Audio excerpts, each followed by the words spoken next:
आपका किया गया भजन, आपका किया गया मंत्र जाप, जब आप करने के लिए बैठें, उपास करें, मंत्र जाप करें, कीर्तन करें, तो आप जब जप करने या कीर्तन करने या मंत्र जाप करने या उपास करने के लिए जब तैयार हों और आगे बढ़ें, उपवास करते समय, तप साधना करते समय कोई परिवार का व्यक्ति आकर यदि आपका हाथ पकड़कर उठा दे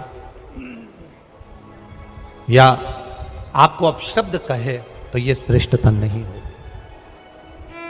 आप करो पशुपति व्रत, आप करो सोमवार के व्रत, पर निवेदन है कि व्रत करते समय, व्रत के पहले आपके परिवार वालों को, आपकी पति को, माता पिता को, परिवारजन को ये बात बता दी जाए कि हम ये व्रत कर रहे हैं। क्यों? उसका कारण केवल इतना सा है कि जब हम ये परिवार वालों को बता देंगे कि हम व्रत कर रहे हैं, तो आपके व्रत में कोई टोकने वाला नहीं रहेगा, आपके व्रत को कोई रोकने वाला नहीं रहेगा, और आप निष्कपट भाव से भगवान की अविरल भक्ति को धारण कर सकते हो। निष्कपट भाव से भगवान के भजन को धारण कर सकते। इतना सुंदर वर्णन किया गया है महामृत्युंजय मंत्र का। यदि हम किसी ब्राह्मण से अनुष्ठान करवा रहे हैं, महामृत्युंजय मंत्र का यदि हम किसी ब्राह्मण से अनुष्ठान करवा रहे हैं, शिव महापुराण की कथा कहती है, अनुष्ठान पत्नी करवा रही है या पति करवा रहा है, सास करवा रही है या ससुर करवा रहा है, घर का जेठ करवा रहा है या जेठानी करवा रही है। शिव महापुराण की कथा कहती है, जितने लोग आपके घर में रह रहे हैं, जितने लोगों के साथ आप 24 घंटे घर के अंदर रह रहे हैं, जब हम पशुपति व्रत करें या महामृत्युंजय का अनुष्ठान किसी ब्राह्मण से करवा रहे हैं या मंदिर में हम अनुष्ठान करवा रहे हैं, तो भी हमारे चित्तवृत्ति से हमारे परिवार वालों को यह मालूम होना चाहिए कि मैंने उन ब्राह्मण के द्वारा अपने परिवार के हित के लिए, अपने बुजुर्ग के हित के लिए, अपने घर के हित के लिए मैंने महामृत्युंजय का अनुष्ठान करवाया है। उसका पुण्य 4 गुना बढ़ता है, जिससे घर के लोगों में कोई विस्मयता उत्पन्न ना हो।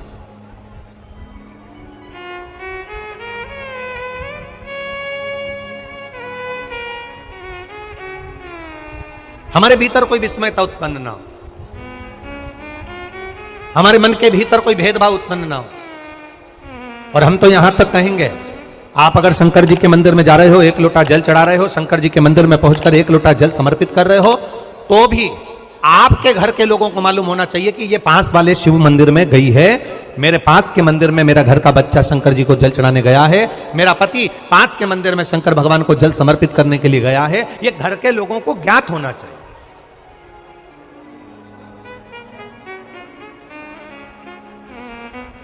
घर के लोगों को यह मालूम होना चाहिए कि ये पास के मंदिर में मेरी धर्म पत्नी गई है, पास के मंदिर में मेरे माता पिता गए, पास के मंदिर में मेरे परिवार के लोग गए। ये आपकी चित्तवृत्ति में और परिवार की चित्तवृत्ति में ये बात रहना चाहिए, छुपा कर नहीं जाना।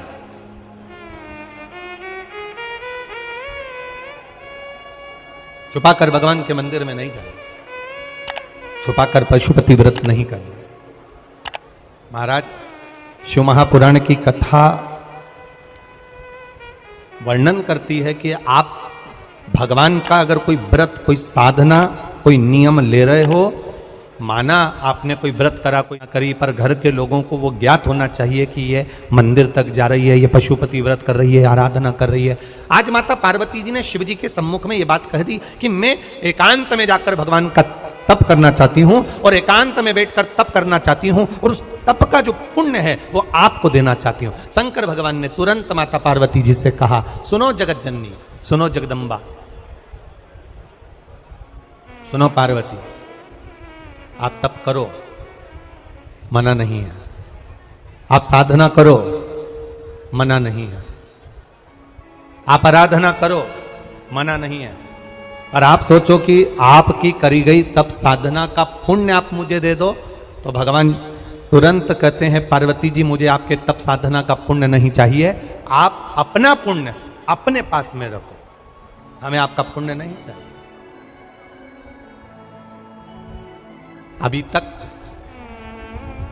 जितनी शिव महापुराण की कथा हुई, उस कथा में आज तक ये बात नहीं निकली जो आज आप लोगों के बीच में इस भोपाल नरेला विधानसभा में जो कथा चल रही है, इसमें ये कहना चाह रहे हैं। बड़ा ध्यान लगाकर सुनना। आप अगर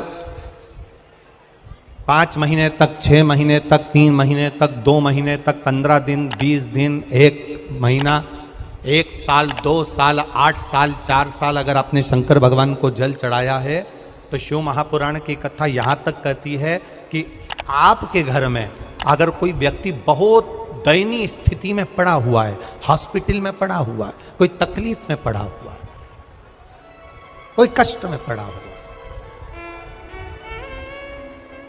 तो आप जब भगवान शिव को जल समर्पित करो तो बाबा से ये विनती कर कर भी जल समर्पित कर सकते हो कि मेरे परिवार का एक व्यक्ति, उसका ये साथ में ये हो गया और वो हॉस्पिटल में पड़ा, उसका नाम ये है, गोत्र ये है।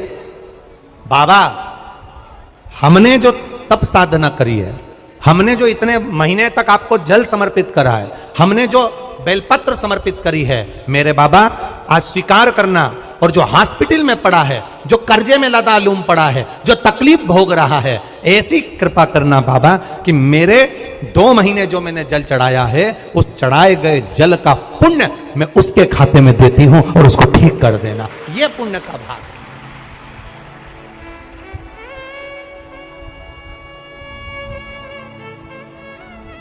ये पुण्य का भाग है। आप अपना पुण्य भी किसी जीव के कल्याण हेतु दे सकते हैं। अब किसी ने एक बार ये कथा सुनी और कथा सुनकर कहा, महाराज जी आप कहते हो कि शंकर जी पे चढ़े हुए जल का पुण्य भी हम किसी को दे सकते हैं क्या? शंकर जी को चढ़े हुए जल का पुण्य क्या किसी को दिया जा सकता है? क्यों नहीं दे सकते? क्यों प्रदान नहीं कर सकते?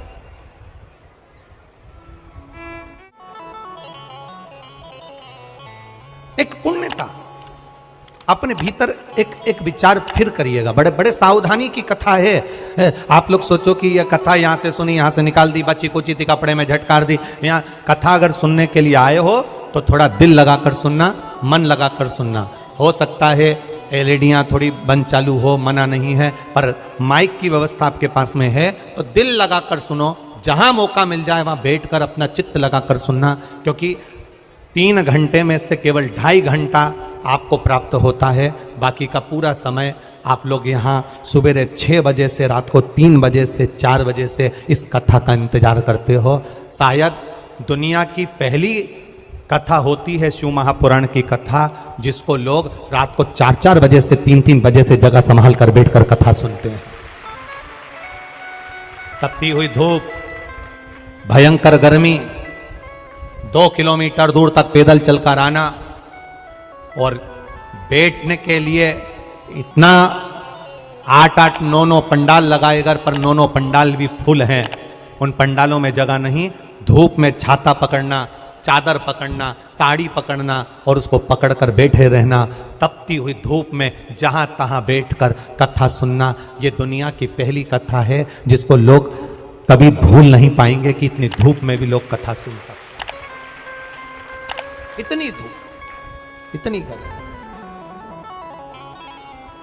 और केवल एक जगह नहीं, जहां शिव महापुराण की कथा का रसतत्व होता है वहां लोग इंतजार करते हैं 3-3 बजे तक। इसको छूटने मत देना। ग्रहण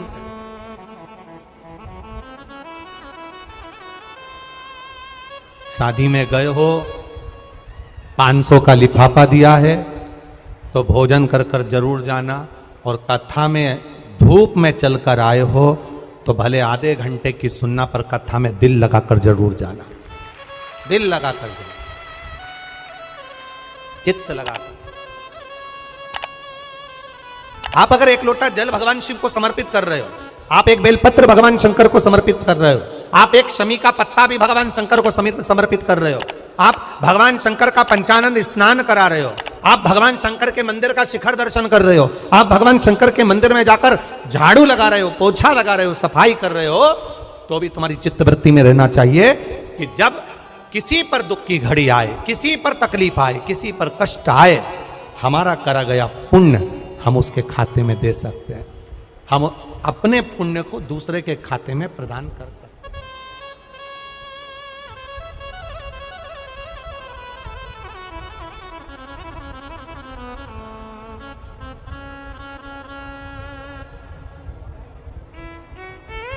बेलपत्र,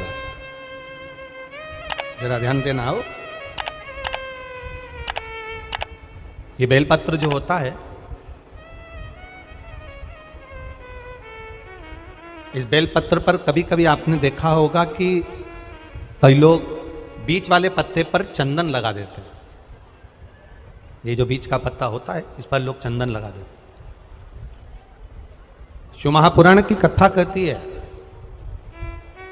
अगर भूलवश भी, अनायास, आपके पास बेलपत्र भी नहीं है, शिव जी का चढ़ा हुआ बेलपत्र भी अगर आपने उठा लिया और उठाकर उस बीच वाले पत्ते पर एक चावल का दाना रखकर भी आप भगवान भोलेनाथ को समर्पित कर रहे हो, तो ये समझ लेना कि तुमने महीना, 2 महीना, 4 महीना, 6 महीना, 8 महीने में, हम तो हमेशा कहते आए हैं, आज फिर कह रहे हैं, 1 महीना पूरा हो जाए जल चढ़ाते, 2 महीना पूरा हो जाए जल चढ़ाते, 3 महीना पूरा हो जाए, 4 महीने पूरे हो गए, 6 महीने पूरे हो गए, या आपका साल भर पूरा हो गया, प्रयास करा करो एक पत्ते पर एक चावल का दाना रखकर शिव जी को समर्पित करना। क्यों? जो तुमने पूर्व में जल चढ़ाया है, वो चावल का दाना अक्षय, उसको अक्षत माना जाता है, अक्षय माना जाता है। मतलब तुमने अभी तक जो जल समर्पित करा है वो कभी समाप्त तो नहीं हो सकता, उसका पुण्य तुम्हारे खाते में चले गया, अब तुम उसको किसी को भी प्रदान कर सकते।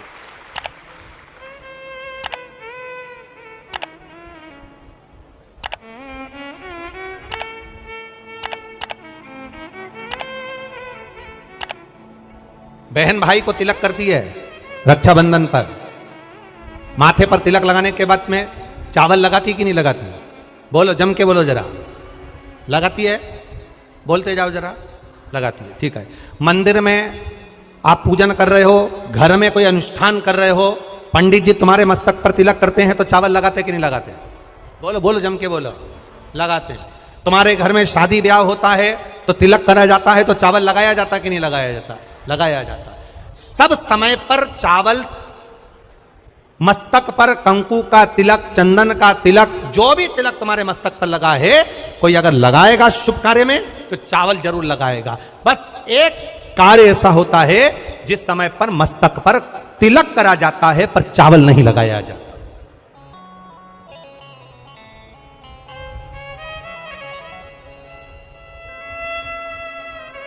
एक समय ऐसा होता है जिस समय तिलक करा जाता है पर चावल नहीं लगाया जाता।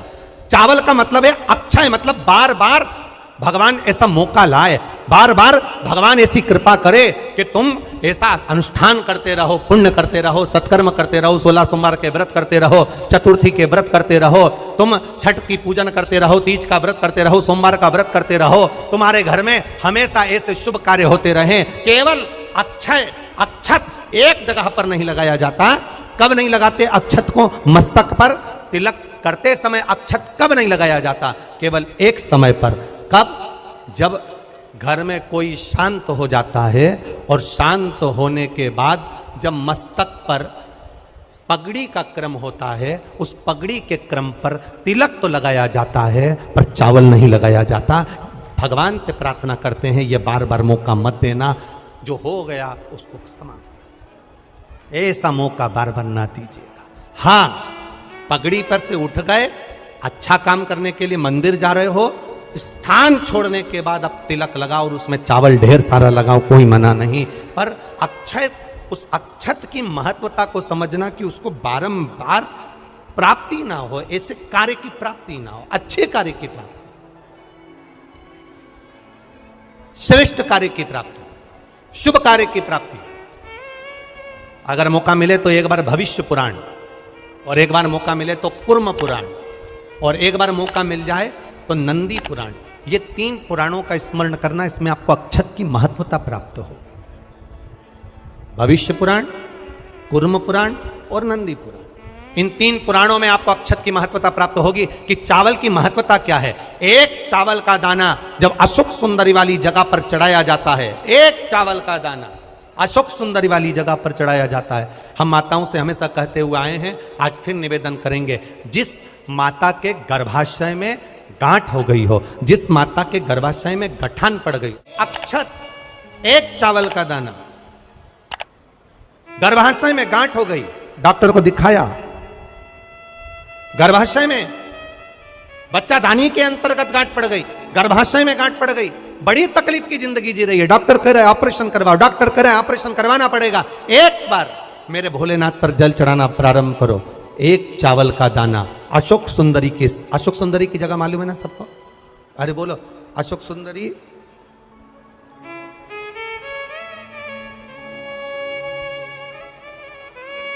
जैसे ये शिवलिंग,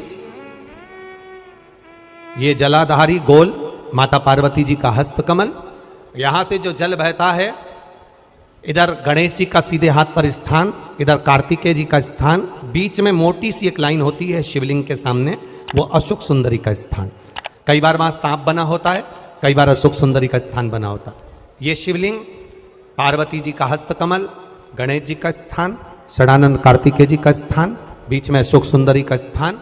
ऊपर से जो बूंद बूंद पानी गिर रहा है वो शंकर भगवान की 5 लड़कियां, जया, विषहरा, शामरीबारी, दौतली और देव, ये शंकर जी की 5 बेटियां ऊपर से जल गिरा रही। तो अशोक सुंदरी वाली जो स्थान होता है, जब आपके गर्भाशय में या शरीर में पुरुष हो, स्त्री हो, जिसके पूरे शरीर में कहीं पर भी गांठ पड़ गई हो और गल ना रही हो, एक चावल का दाना अशोक सुंदरी वाली जगह पर चढ़ाना प्रारंभ करो। शिव जी पे जल चढ़ाना प्रारंभ करो, उस जल का आचमन करना प्रारंभ करिए।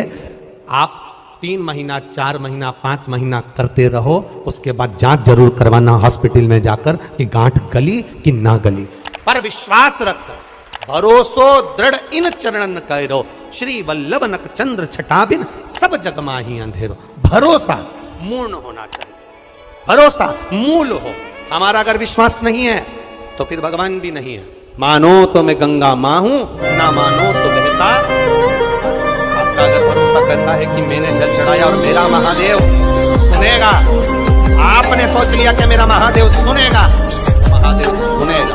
और आपने अंदाजा लगा, कई लड़कियां जब शादी करती हैं तो पहले से गलत सोच बनाकर आती हैं कि सास तो डेंजर होती है। कईयों के मन में भाव आता है सास बुरी होती है, सास अपशब्द कहती है, सास गाली देती है।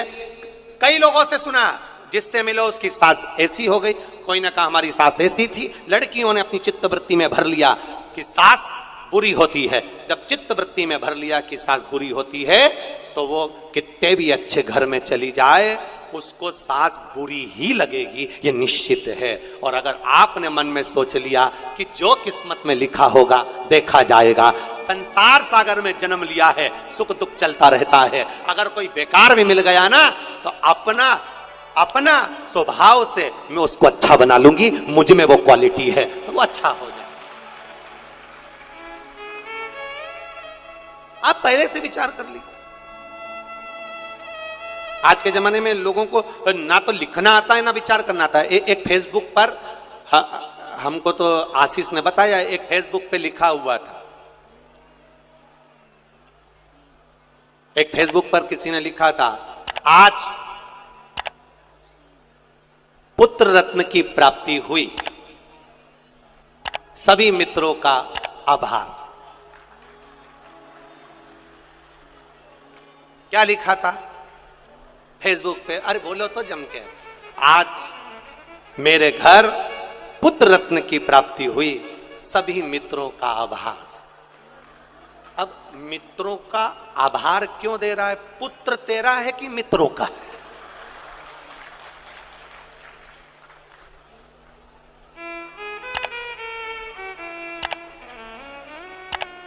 बोलो जम के बोलो। लिखना चाहिए ऐसा, पर स्मरण नहीं है, चित्तवृत्ति में नहीं आया है, ये आना चाहिए।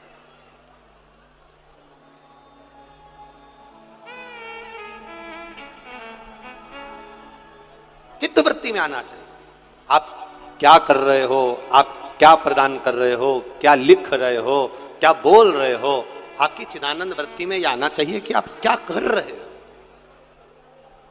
आज मेरे यहां पुत्र रत्न की प्राप्ति हुई, सारे मित्रों का। क्या लिखा है तुमने, क्या प्रदान किया तुमने, विचार करो।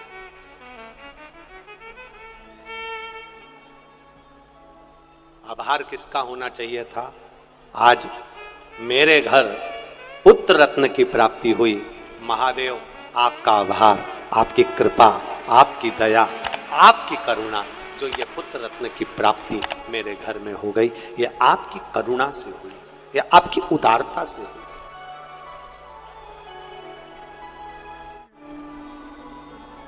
ये आपकी करुणा है, ये आपकी उदारता है।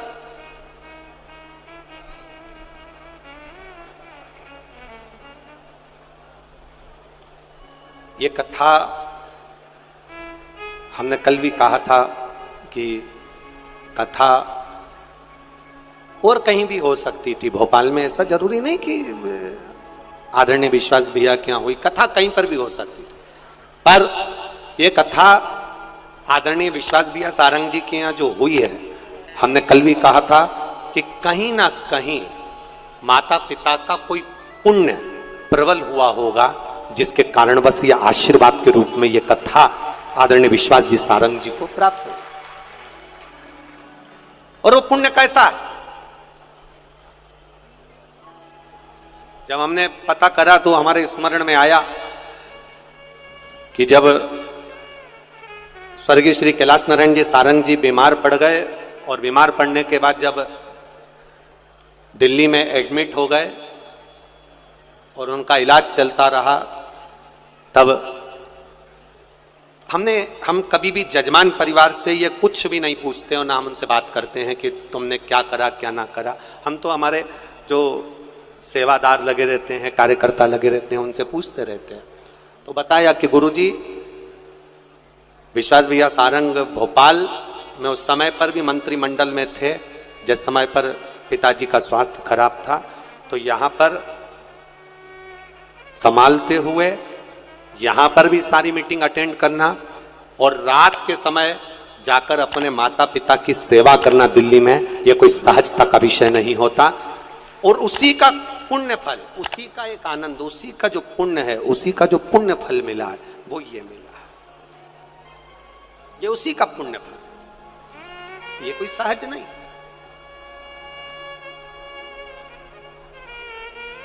इतनी शिव महापुराण की कथा करी, पूरे भारत में करते रहते हैं, पर पहली शिव महापुराण की कथा ऐसी हुई है जिसमें रेलवे स्टेशन पर भी भक्तों को लाने के लिए बस लगाई गई। इसके लिए विश्वास भैया सारंग जी को बहुत बहुत साधुवाद।